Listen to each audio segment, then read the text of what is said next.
আজ আমি পৌঁছে গিয়েছিলাম দক্ষিণেশ্বর কালী মন্দিরে, যেটি কলকাতার গঙ্গা নদীর তীরে অবস্থিত। আজকের এই ভিডিওর মধ্যে আমি আপনাদেরকে দেখাবো এই দক্ষিণেশ্বর মন্দিরে আপনারা কিভাবে আসবেন এবং মন্দিরের ওপেনিং টাইম কি রয়েছে, যাবতীয় তথ্য থাকছে এই ভিডিওর মধ্যে। তো আমি এখন রয়েছি শিয়ালদা স্টেশনের সাউথ ডিভিশনে। শিয়ালদা স্টেশনের সাউথ ডিভিশন থেকে এখন চলেছি নর্থ ডিভিশনের দিকে। ওখান থেকে ধরবো ডানকুনি লোকাল। আর 10 নম্বর প্ল্যাটফর্মে দিয়ে দিয়েছে 3221 ডানকুনি লোকাল, যেটি ছাড়বে 7:46 শিয়ালদা স্টেশনের এই 10 নম্বর প্ল্যাটফর্মটা কিন্তু রয়েছে অনেক হিডেন অবস্থায়। 9-এর পেছনেই রয়েছে 10 নম্বর প্ল্যাটফর্ম। তো চলে আসলাম 10 নম্বর প্ল্যাটফর্মে, আর সামনে দাঁড়িয়ে রয়েছে ডানকুনি লোকাল। তো চলুন ট্রেনে উঠে পড়া যাক এবং দক্ষিণেশ্বর স্টেশনে নেমে দেখা হচ্ছে।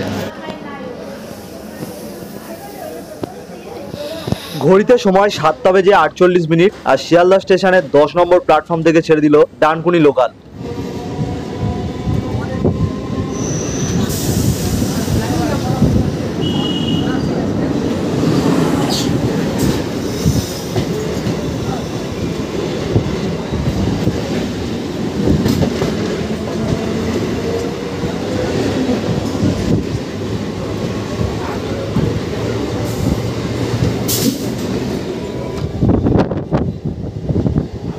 ঘড়িতে এখন সময় 8:18 আর পৌঁছে গিয়েছি দক্ষিণেশ্বর স্টেশনে। তো লাইন পার করে ওদিকে যেতে হবে।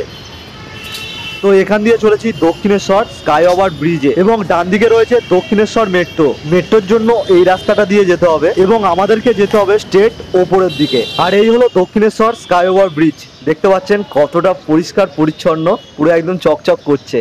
আর এই স্কাই ওভারের মধ্যে আপনারা প্রচুর এরকম পরপর দোকান পেয়ে যাবেন, যেখান দিয়ে আপনারা পুজোর ডালা এবং পুজোর সমস্ত সামগ্রী পেয়ে যাবেন। এবং আপনারা যদি না এখান থেকে ডালা নিতে চান, তো নিচেও অনেক দোকান রয়েছে যেখান থেকে আপনারা পুজোর সামগ্রী পেয়ে যাবেন। অবশেষে পৌঁছে গেলাম দক্ষিণেশ্বর মন্দিরের মেন গেটের ঠিক সামনে।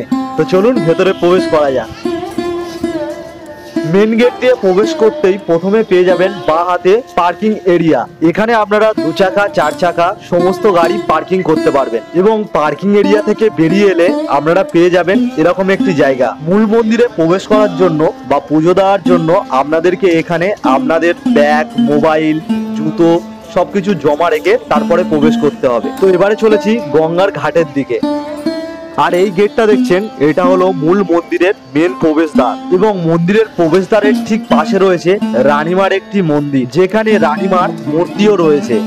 এবং গঙ্গার ঘাটে যাওয়ার দিকে আপনারা দেখতে পাবেন এরকম সারি সারি মন্দির রয়েছে। এই মন্দিরগুলো হলো শিব মন্দির। এখানে প্রত্যেকটি মন্দিরের মধ্যে একটি করে শিবলিঙ্গ বিরাজমান রয়েছে।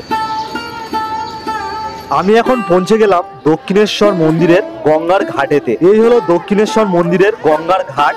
আর ওপার দিয়ে যে ব্রিজটাকে দেখতে পাচ্ছেন, ওটা হলো বিবেকানন্দ ব্রিজ। এবং তার পাশেই রয়েছে জেটি ঘাট। এখান দিয়ে পেয়ে যাবেন বেলুড় মাঠ যাওয়ার জন্য লঞ্চ। তো এখন গঙ্গার ঘাট থেকে আমি চলে আসলাম, এবং এখানে রয়েছে স্বামী বিবেকানন্দের একটি মূর্তি। এবং এই স্বামী বিবেকানন্দের মূর্তির ঠিক পেছন দিকে রয়েছে বেশ কিছু দোকান। তো দেখছেন এখানে প্রচুর লাইন দিয়ে ডালার কাউন্টার রয়েছে, আর প্রত্যেকটা কাউন্টারে এরকম নাম্বারিং করা রয়েছে। আপনারা যদি স্কাই ওভার থেকে ডালা না কিনে থাকেন, তাহলে এখান থেকে নিয়ে নিতে পারেন। তো এখানেও রয়েছে ডালার কাউন্টার, আপনারা এখান দিয়েও ডালা নিতে পারেন। আর এখান দিয়ে আপনারা দক্ষিণেশ্বর মন্দিরের চূড়াটা দেখতে পাচ্ছেন। তো এই হলো দক্ষিণেশ্বরের মা কালীর মন্দির। কলকাতার এই দক্ষিণেশ্বর কালীবাড়ি মন্দিরটি গঙ্গা নদীর তীরে অবস্থিত। এবং 1855 সালে 31শে মে সানযাত্রার দিন মানব দরদী জমিদার রানী রাসমণি এই মন্দিরটি প্রতিষ্ঠা করেন। এই মন্দিরে দেবী কালীকে ভবতারিণী নামে পুজো করা হয়। এবং 19বিংশ শতাব্দীর বিশিষ্ট যোগী শ্রী রামকৃষ্ণ দেব এই মন্দিরে কালী সাধনা করতেন। তো মন্দিরের মধ্যে ক্যামেরা অ্যালাউ নয়, তাই মন্দিরের ভেতরটা আপনাদেরকে দেখাতে পাচ্ছি না। এবারে জানিয়ে রাখি এই দক্ষিণেশ্বর মন্দিরের ওপেনিং টাইমটা। প্রত্যেক দিন মন্দিরটি ওপেন থাকে সকাল 6টা থেকে দুপুর 1টা পর্যন্ত। তারপর আবার ওপেন হয় দুপুর 3:30 থেকে সন্ধ্যে 7:30 পর্যন্ত। এবং এই মন্দিরে প্রবেশ করার জন্য কোনো এন্ট্রি ফি লাগে না। তো কেমন লাগলো আজকের ভিডিওটি ভালো লাগলে অবশ্যই একটি লাইক করে দেবেন। আর এরকম ভিডিও পেতে আমার চ্যানেলটিকে সাবস্ক্রাইব করে রাখবেন।